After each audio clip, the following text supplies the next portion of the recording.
In this video, I'll try to introduce you to using a source code versioning system called Git.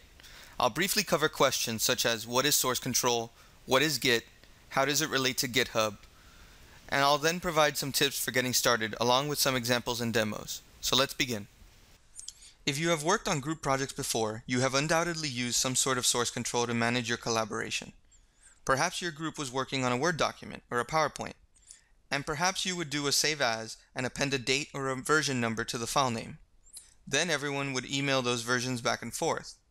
Or maybe an easier approach was to divide the work so everyone worked on a piece, but eventually someone had to put all the work together. On the other end of the source control spectrum, we can imagine a less archaic approach, such as using something like Google Docs. This allows for real-time collaboration and has some obvious benefits. First, we no longer have to manage the revisions ourselves. Google Docs will do this for us, and furthermore allow us to see the full history at any moment. Furthermore, we no longer have to email copies back and forth, because there is now a single source for the document. What I have described here and in the previous slide are two different mechanisms for source control and versioning. So when thinking about source control in the context of software, it is not as real-time as Google Docs, but we still get similar benefits. The most important characteristic is the ability for the team to collaborate across many files. We get a full audit history of all changes, which then allows us to restore from previous versions if needed. We also get some additional benefits in the context of software source, namely the ability to maintain different versions of the product. Imagine something along the lines of how Python still maintains its 2.x version in parallel with its 3.x version. This lends itself to doing comparisons of different versions for things like usability or performance. We now focus on Git, which is one of the more popular source control systems today.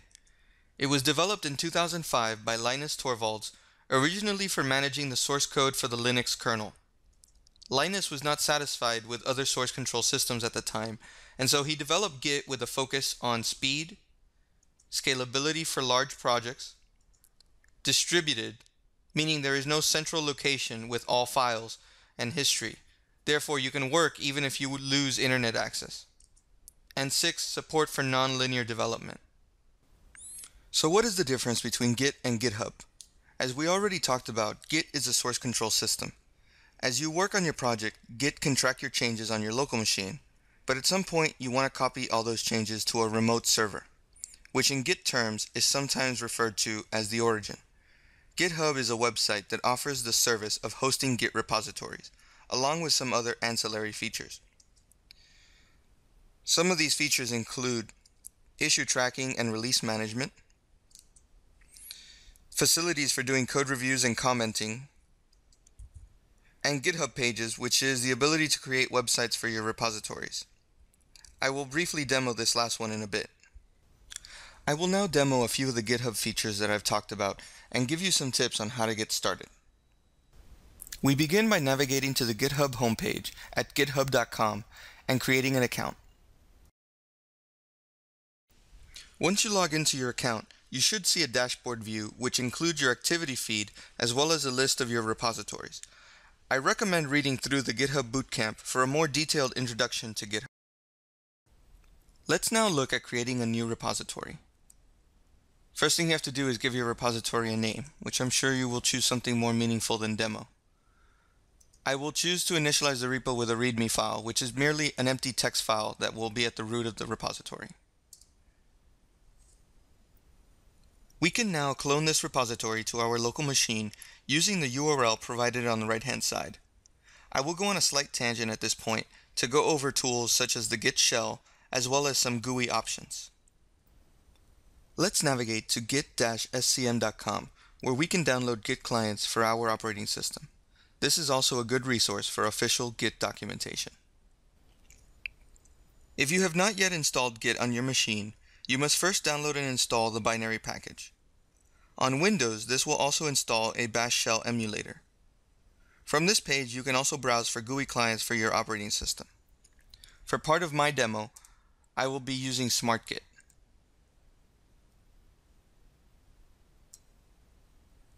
Now that we have our tools installed, we can return to cloning our repository. I will copy the clone URL from my repository page and use my Git client of choice to clone it.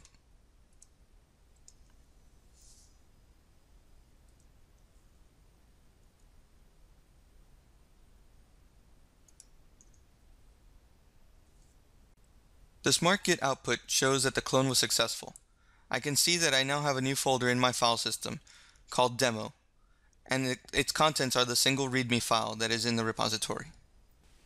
I will now open this text file in my text editor and make some modifications to it.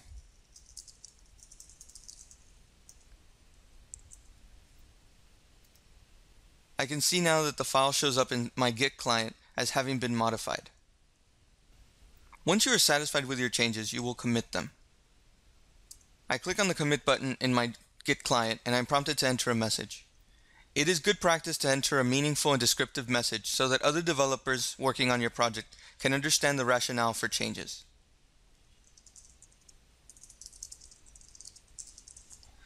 If I hit commit, the change is tracked on my local machine, but it has not yet pushed to the origin.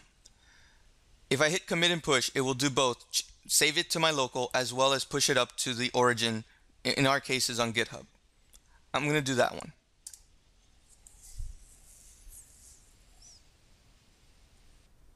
Smart Git indicates that the commit and push were successful, which means that I should see my change in GitHub.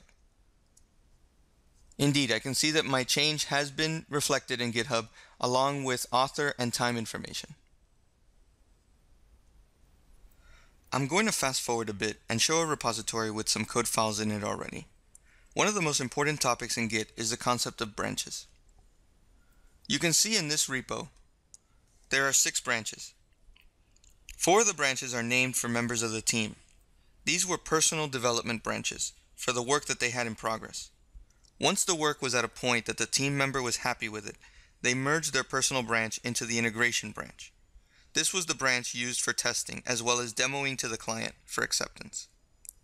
Once the feature was production ready, it could then be merged into the master branch and deployed.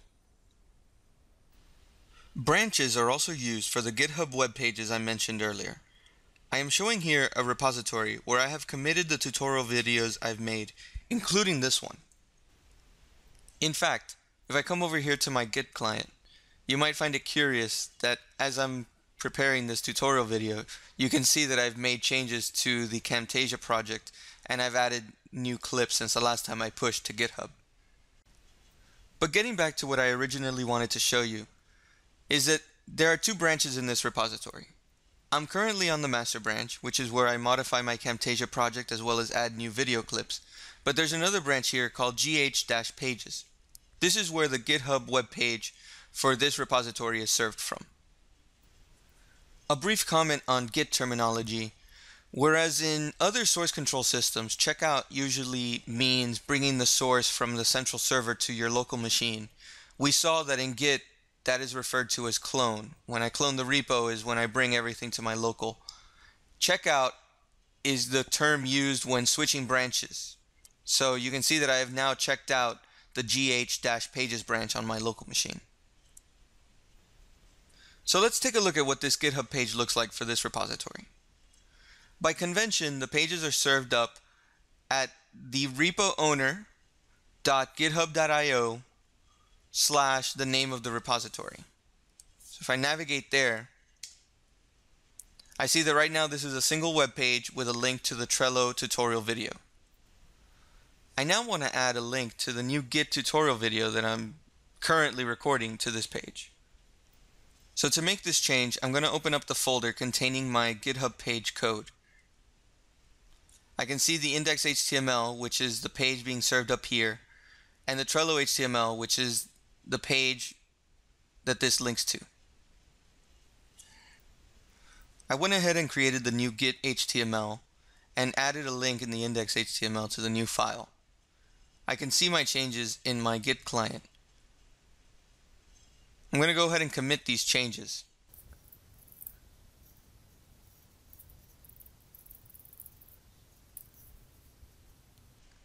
I can see that the commit and push was successful. So I should be able to go back to my page now and refresh and see the new link. Let's cross our fingers. And there it is. I know that I've barely scratched the surface of everything there is with Git and GitHub, but I hope that I've at least demonstrated enough to whet your appetite. I strongly encourage everyone to peruse through all the projects on GitHub and find one that interests you and contribute to it. It's a great way to build up your professional profile. I also encourage everyone to go back to the git-scm.com page that we visited earlier. There's great documentation there, along with a free ebook that can give much more detailed explanation of different Git commands. So with that, I wish you luck on your projects.